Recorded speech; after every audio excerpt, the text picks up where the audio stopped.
down, yeah. I've been feeling so down, yeah. Can you tell me why? Baik teman-teman, di sini saya akan menjelaskan kemampuan pemecahan masalah dengan menerapkan langkah-langkah Polya.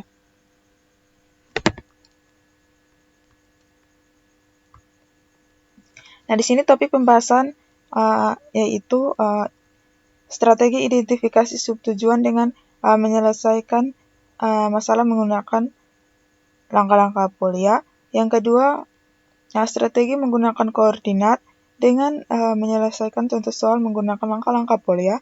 Dan yang ketiga yaitu strategi gunakan simetris dengan menyelesaikan soal menggunakan langkah-langkah Polya. Nah, pembahasan yang pertama yaitu identifikasi subtujuan, yang dimana identifikasi subtujuan ini fokus pada pemecahan tujuan utama menjadi subtujuan yang lebih kecil. Nah, tujuannya adalah untuk mempermudah masalah kompleks dengan memecahkan masalah besar menjadi bagian yang lebih kecil agar langkah-langkah tersebut menjadi lebih mudah untuk dikelola atau mudah diselesaikan. Yang kedua yaitu meningkatkan fokus dan efisiensi. Nah, dengan meningkatkan fokus dan efisiensi ini, kita dapat berfokus pada subtujuan yang dapat memungkinkan perhatian kita terarah pada langkah-langkah penting dan menghindari pemborosan waktu dan sumber daya. Yang ketiga, yaitu kita dapat meningkatkan pemahaman kita dengan memecahkan permasalahan menjadi bagian yang lebih kecil. Dan juga kita dapat lebih memahami setiap bagian dari permasalahan yang kita selesaikan. Nah, di sini ada contoh soal yaitu harga 3 buah buku dan 2 buah pensil adalah 18.000. Dan harga 2 buku dan 1 buah pensil adalah 11.000 rupiah. Berapa harga sebuah buku dan sebuah pensil? Nah, kita masuk dalam pembahasan. Subtujuannya yaitu kita akan membuat model matematika. Nah, model matematikanya yaitu 3B ditambah 2P sama dengan 18.000. 2B ditambah P sama dengan 11.000. Nah, kita akan menyelesaikan sistem persamaan yang dimana yang ditanyakan yaitu harga 1 buku dan 1 pensil. Di sini juga kita akan membuat rencana yang dimana kita akan menyelesaikan soal ini dengan membuat model matematika atau dengan menggunakan sistem persamaan linear. Nah, untuk itu kita akan mengidentifikasi subtujuan yaitu membuat persamaan lalu kita akan menyelesaikannya. Setelah dari membuat rencana, kita akan melaksanakan rencana yaitu subtujuan. Yang pertama yaitu membuat model matematika atau sistem persamaan linear. Jadi kita misalkan variabel B itu adalah harga 1 buku dan variabel P itu adalah harga 1 pensil. Nah, di sini kita masuk ke persamaan. Kita akan membuat persamaan yang dimana persamaan 1 yaitu 3B ditambah 2P sama dengan 18.000 dan persamaan 2 yaitu 2B ditambah P sama dengan 11.000. Nah, kita akan masuk setelah kita menentukan subtujuan 1, kita akan menentukan subtujuan 2, yaitu kita akan menyelesaikan sistem persamaan dari persamaan 2 yang kita dapat. Nah, di sini persamaan 2-nya yaitu 2B ditambah P sama dengan 11.000. Nah, mengapa nilai P sama dengan 11.000 dikurang 2B? Dikarenakan kita akan mencari nilai P dengan menggunakan sistem persamaan 2. Kenapa P sama dengan 11.000 dikurang 2B? Karena didapat dari karena kita akan tujuan dari kita yaitu mengisolasikan P. dengan membuat P sendiri di satu sisi persamaan. Nah, untuk melakukannya kita mengurangi kedua sisinya dengan 2B. Jadi, 2B ditambah P kurang 2B sama dengan 11.000 dikurang B. Sehingga 2B dan 2B-nya itu habis, maka sisa P di sebelahnya yaitu 11.000 dikurang 2B. Nah, di sini kita akan substitusikan nilai P ke persamaan 1. Persamaan 1 tadi adalah 3B ditambah 2P sama dengan 18.000. Untuk itu kita substitusikan nilai P ke persamaan 1. Nah, nilai P tadi adalah 11.000 dikurang 2B. Untuk itu kita masukkan ke persamaan 1 yaitu 3B ditambah 2. Nilai P-nya itu kita masukkan ke dalam kurung yaitu 11.000 dikurang 2B sama dengan 18.000. 3B diturunkan. Nah, di sini kita akan mengalihkan 2 ini dengan bilangan dan variabel yang ada di dalam kurung.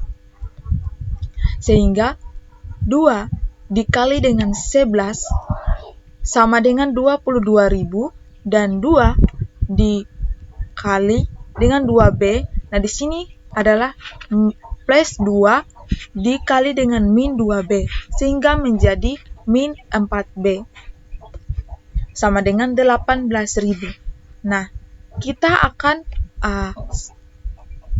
satukan suku-suku sejenis. Jadi kita akan menyatukan yaitu 3B dan 4B. Jadi 3B dan 4B di arah yang satu dan 18.000 dikurangi 22.000. Mengapa dikurang 22.000?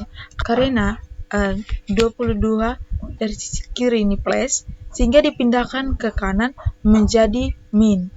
Untuk itu 3B dikurangi 4B sama dengan 18.000 dikurangi 22.000. Untuk itu hasil dari 3B kurang 4B itu adalah min B dan hasil dari 18.000 kurang 22.000 yaitu min 4.000. Nah, di sini kita akan menghilangkan min dari variabel B dan min dari 4.000 ini. Yang dimana artinya kita akan mengalihkan dengan min 1 yaitu kita akan mengalihkan min 1 dengan kedua sisi tersebut. Nah, di sini min B dikali dengan min 1 yaitu plus B karena min dikali min sama dengan plus. Nah, untuk min 4.000 dikali dengan min 1 sama dengan plus 4.000. Nah, setelah itu kita akan substitusikan nilai B sama dengan 4.000 ke persamaan P sama dengan 11.000 dikurangi 2B. Nah, P sama dengan 11.000 dikurangi 2B. Nah, di mana B kita sudah menemukan nilainya yaitu 4.000 sehingga variabel B ini kita tidak tuliskan kembali tetapi kita tuliskan nilai dari B yang tadi kita dapatkan yaitu 4.000 sehingga 2 dikali dengan 4.000. Untuk itu P sama dengan 11.000 dikurangi dengan 8.000. 8.000 ini kita dapat dari mana? Tadi saya sudah jelaskan di atas yaitu 2 ini dikalikan dengan 4.000 menjadi 8.000. Setelah itu kita cari nilai P lanjutannya lagi yaitu 11.000 ini dikurangi dengan 8.000 menjadi 3.000.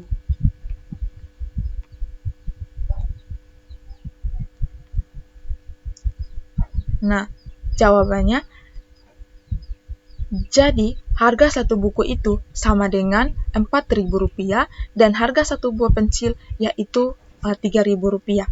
kita akan memeriksakan kembali, yaitu sini kita akan periksa kembali apakah solusi tersebut sesuai dengan persamaan awal.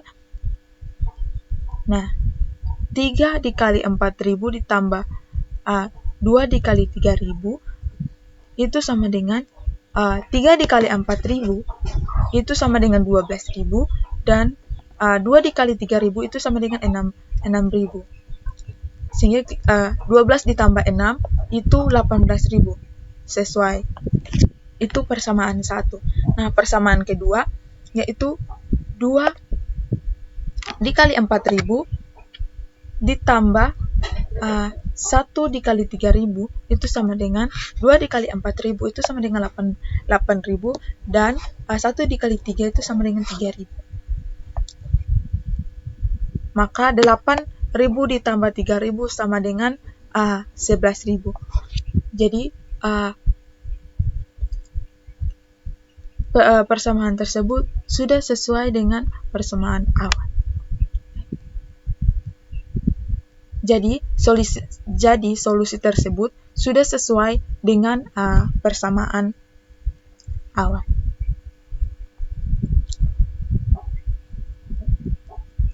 Nah, kita akan masuk ke pembahasan yang kedua, yaitu gunakan koordinat.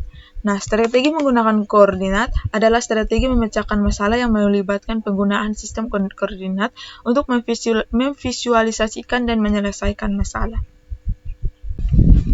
Baik, contoh soalnya yaitu diberikan 2 titik dalam bidang koordinat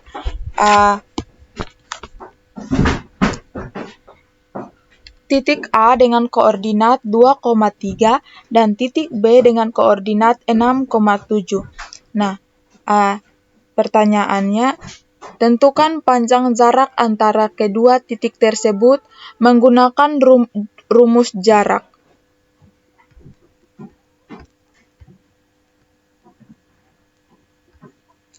Nah, di sini pembahasannya yaitu langkah pertama memahami masalah. Kita diberikan 2 titik pada bidang koordinat, yaitu pada titik A dengan koordinat 2,3 dan pada titik B dengan koordinat 6,7. Dan diminta untuk menghitung jarak antara kedua titik tersebut. Nah, rumus antara kedua titik tersebut adalah X1, Y1 dan X2 di koma Y2. Pada bidang koordinat adalah D sama dengan akar X2 kurang X1 dipangkatkan 2 ditambah Y2 kurang Y1 pangkat 2. Nah, di sini langkah kedua yaitu merencanakan solusi.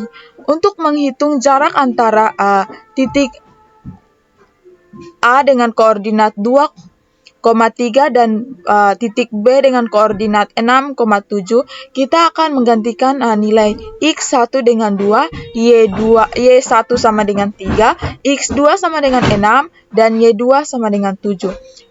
Ke dalam rumus jarak di atas. Nah, langkah ketiga yaitu melakukan perhitungan, yang dimana D sama dengan akar 6 dikurangi 2 dipangkatkan 2 ditambah 7 dikurangi 3 dipangkatkan 2. Itu dengan D sama dengan akar 4. 4 itu didapat dari 6 kurang 2. Jadi akar 2-nya pangkat 2-nya tetap ditambah 4 akar 2 4 pangkat 2 yang dimana 7 kurang 3 sama dengan 4. Pangkatnya masih tetap. Nah, diturunkan ke bawah lagi, D sama dengan akar 16 ditambah 16, dikarenakan 4 pangkat 2 adalah 16, dan 4 pangkat 2 juga 16, di bawah D sama dengan akar 32. Nah, akar 32 ini dengan hasilnya yaitu 4 akar 2. Jadi panjang antara titik A dengan koordinat 2,3 dan titik B dengan koordinat 6,7 adalah 4 akar 2 satuan. Nah, kita akan meninjau kembali dengan memeriksa langkah-langkah perhitungan. Ini hasilnya sudah benar dan sesuai dengan rumus yang berlaku. Jarak antara titik A dengan koordinat 2,3 dan titik B dengan koordinat 6,7 adalah 4/2. Yang ketiga yaitu strategi menggunakan simetris.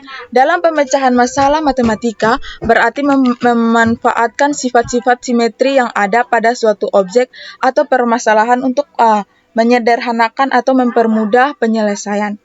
Simetris dapat berupa simetris lipat, simetris putar, atau jenis simetris lainnya.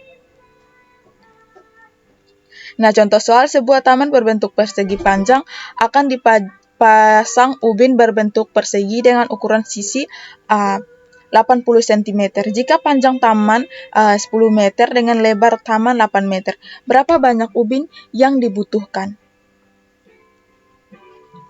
Nah, di sini kita akan memahami masalah. Nah, di sini yang diketahui itu ukuran taman persegi panjang, ukuran ubin persegi. Nah, yang ditanyakan lagi yaitu jumlah ubin yang dibutuhkan. Satuan panjang harus disamakan. Untuk itu kita akan membuat rencana, ubah semua satuan ke cm. Hitung luas taman dan luas ubin, bagi luas taman dengan luas ubin untuk mendapatkan jumlah ubin. Nah, kita akan melaksanakan, setelah kita membuat rencana, kita akan melaksanakan rencana dengan panjang taman 10 meter. Ini kita ubah ke cm menjadi 1000 cm. Dan lebar taman 8 meter. Ini kita ubah ke cm menjadi 800 cm. Nah, luas taman itu sama dengan 1000 cm dikali dengan 800 cm menjadi 800.000 cm kuadrat.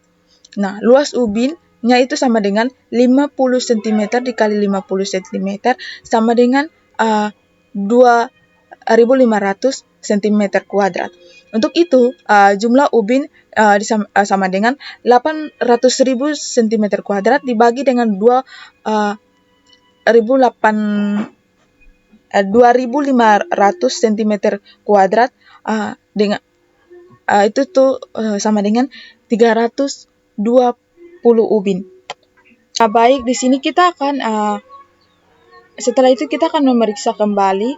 Nah, apakah jawabannya masuk akal? Ya, karena luas taman cukup besar untuk diisi dengan banyak ubin. Kita juga dapat memeriksa ulang perhitungan luas dan pembagian.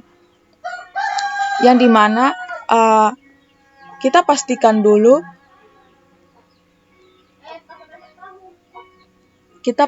dulu satuannya, yaitu ini satuannya sudah benar karena 1 meter itu sama dengan 100 cm, sehingga 10 meter ini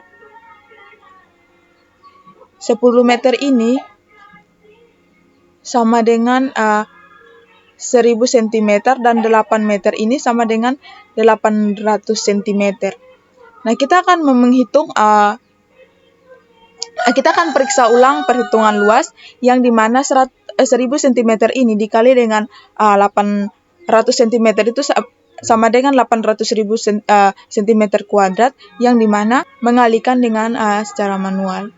Nah, di sini juga ada periksa pembagian. Nah, 800.000 cm kuadrat dibagi dengan 2.500 cm kuadrat itu sama dengan 320 ubin. Nah, untuk kita memeriksa pembagian ini, kita dapat mengalihkan kembali hasil pembagian dengan pembagi, yang dimana 320 ubin ini dikali dengan 2.500 cm kuadrat ini adalah 800.000 cm kuadrat. Nah, demikian penjelasan dari saya. Semoga bermanfaat bagi kita semua. Terima kasih.